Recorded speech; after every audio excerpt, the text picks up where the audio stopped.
General Meston भी हमारे साथ जुड़े हुए हैं। सर, आप ये कह रहे थे कि 2-3 कारण हो सकते हैं। पहला कोई राजनीतिक रीजन हो सकता है, या फिर ये जिसने हमला किया चूंकि उसका खुद का एक डिफेंस बैकग्राउंड है, वो कोई डिसगस्टेड व्यक्ति भी हो सकता है जो किसी बात से नाराज हो या मानसिक संतुलन उसने अपना खो दिया हो, इसलिए इस तरीके की घटना को अंजाम दिया।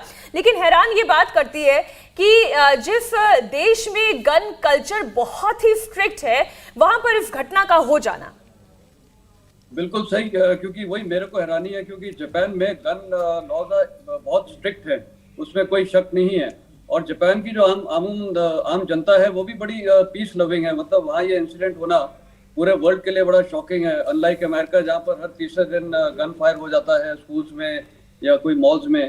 पर ये बहुत ही एक हैरानी की बात है। तो उसमें देखिए पॉलिटिकल तो एक इश्यू हो सकता है, बट दूसरा एक और जो बड़ा इश्यू हो सकता है वो यही हो सकता है कि ये जैसे ये अबे के दौरान में इनकी रिलेशनशिप अमेरिका के साथ टॉप मोस्ट थी और दे वर अगेंस्ट नॉर्थ कोरिया। और दूसरा इन्होंने काफी मिलिट्री रिफॉर्म्स किए थे, डिफेंस के स्ट्रक्चर्स में काफी रिफॉर्म किए थे। अब वो थोड़ा समझना पड़ेगा कि वो क्या चीज रिफॉर्म्स थे जो इनको ये इस पर्टिकुलर शख्स को लगा है। पर ये काफी लेट इसका एक्शन भी है, वो तब होना था तो पॉलिटिकल शायद ज्यादा हो सकता है, लेकिन पता नहीं आजकल के हालात में पॉलिटिकल सेटअप में ये नॉर्थ कोरिया का क्या है।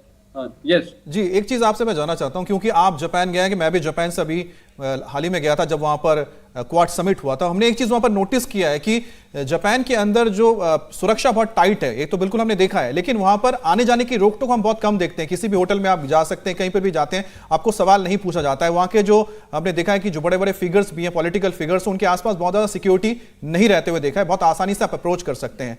जहां पर हमने देखा कि आज जब हम देखते हैं इस घटना को होते हुए, इसके बाद आपको लगता नहीं है कि वहां पर जो सिक्योरिटी सिनेरियो है वो पूरी तरह से बदल जाएगा, वो रहेगा नहीं जो हमने यार आपने देखा है जापान में?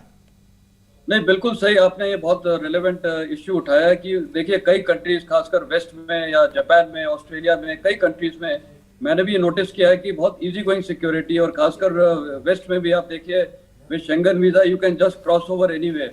तो मेरे को लगता है कि अब ये पूरी वर्ल्ड में धीरे धीरे एक शायद रियलाइजेशन आएगा कि सिक्योरिटी हर जगह टाइटन करना पड़ेगा और अपने लोगों के साथ साथ बाकी लोगों के ऊपर विश्वास थोड़ा कम हो जाएगा। तो ट्रैवलिंग और टूरिज्म में ये इम्पैक्ट होगा, हर कंट्री के लिए होगा, इंडिया के लिए भी होगा, क्योंकि हमारे को भी अपनी सिक्योरिटी बहुत स्ट्रिक्ट करनी पड़ेगी। और सिक्योरिटी एक ऐसी चीज है, देखिए इसको ब्रीच करना भी काफी आसान सर, एक सवाल सिक्योरिटी का आपने उठाया तो मैं एक चीज जोड़ देता हूं उसमें, क्योंकि शिंजो आबे को माना जाता है कि वो फाउंडर थे क्वाड की, और क्वाड को लेकर उन्होंने जो इनिशिएटिव लिया था उसको हमने देखा कि आज वो मूर्त रूप में आ चुका है और चारों देश इस वक्त क्वाड के जरिए जुड़ चुके हैं। तो इसमें आपको डिफेंस का जो हमारा टाई अप जो बढ़ा जापान के साथ, प्रधानमंत्री मोदी और शिंजो आबे के बीच जो हमने रिश्ते देखे, उसकी वजह से कितना इंपॉर्टेंट था ये डिफेंस टाई अप होना भारत का जापान के साथ? देखिए जापान के साथ तो हमारा डिफेंस टाई अप बहुत ही अच्छा रहा है। और मेरे को खुद याद है जब मैं एज अ कर्नल था मिलिट्री इंटेलिजेंस फॉरेन डिवीजन में, इनके तब आर्मी चीफ भी आए थे और हमारे भी आर्मी चीफ गए थे। मैं उस समय खुद उस साल भी गया था चीफ के साथ जापान में। तो मैंने रियलाइज किया था कि जो इंडिया और जापान के साथ जो डिफेंस कॉपरेशन है बहुत ही अव्वल दर्जे का था। और हाल ही में ये जो हमारी नेवल कॉपरेशन बहुत बढ़ गई थी, नेवल एक्सरसाइजेज होती थी, और इंडो पैसिफिक एरिया जो जापान के लिए कंसर्न है, यूनाइटेड स्टेट्स, ऑस्ट्रेलिया, इंडिया के लिए कंसर्न है। तो इस लिहाज से ये वरीसम तो था चाइना के लिए, नॉर्थ कोरिया के लिए।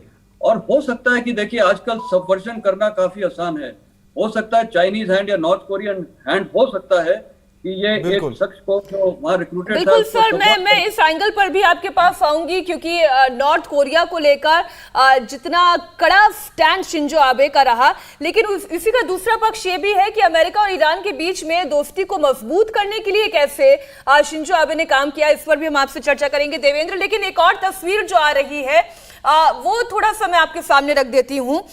एक तस्वीर, ये जो वीडियो आप देख रहे हैं, वीडियो में जहां पर ये हमला किया जा रहा है वहीं पर एक येलो फ्लैग भी आपको नजर आएगा।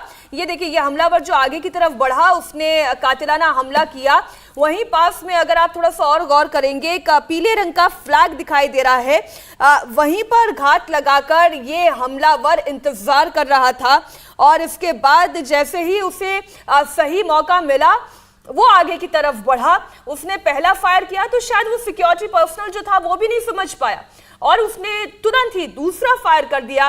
इससे पहले कि कोई और कदम उठाया जाता, वो सिक्योरिटी को पहले ये लगा, तस्वीरें जो आप देवेंद्र देख रहे हैं, वो सिक्योरिटी को ऐसा लग रहा है वो भांप ही नहीं पाया कि ये कातिलाना हमला करना चाहता है, क्योंकि उसकी वेशभूषा, उसकी जो गन जिसमें वो एक मॉडिफाइड गन लेकर आया था, कोई अंदाजा नहीं लगा सकता कि वो एक अटैकर है। बिल्कुल मीनाक्षी, और जैसा कि पहले से लगातार हम इस बात को कह रहे हैं कि जापान जैसे देश में ये इतनी शॉकिंग चीज़ है ना कि इसलिए सिक्योरिटी पर्सन को और समस्या रहेगी। वहाँ पे मेनली देखें तो स्कैनिंग को लेकर उनका फोकस बहुत ज़्यादा रहता है, सेल्फ डिसिप्लिन लोग बहुत ज़्यादा हैं, तो वहाँ पर ऐसी जगहों पे आमतौर पे लापरवाही देखने को मिल जाती है। दूसरी चीज़ की जिस जगह पे वो खड़े भी हैं, आप देखें कि कोई ऐसी बैरिकेडिंग नहीं, कोई उस तरह की चीज़ें नहीं की गई हैं, तो वहाँ पर किसी सिरफिरे के लिए बहुत आसान हो जाता है इस तरह की घटना को अंजाम देना। और ऐसा लगता है कि सीधे सीधे वही तस्वीर देखने को मिल रही है। निश्चित तौर पे अगर शिंजो आबे की बात करें, क्योंकि राइट विंग पॉलिटिक्स करते थे और कई बार ऐसा होता है कि पॉलिटिशियन जब पावर में हो वो कोई डिसीजन लेता है। हालांकि जापान में आप देखें तो कोई ऐसा डिसीजन नहीं होता कि जापान में किसी कम्युनिटी विशेष को या किसी इस तरह की चीज़ों को लेकर बहुत ज़्यादा आंदोलन हो जाए। वहाँ पे ज़्यादा दूसरी तरह की पॉलिसीज़ होती हैं, फिर भी कोई ऐसी पॉलिसी हो जाती है जिससे किसी के दिमाग में कोई बात घर कर जाए और फिर उसके बाद पता चला कि आप सत्ता से हटे, सिक्योरिटी आपकी और कम हुई है, उसके बाद इस प्रकार की घटना को अंजाम दिया जाता है।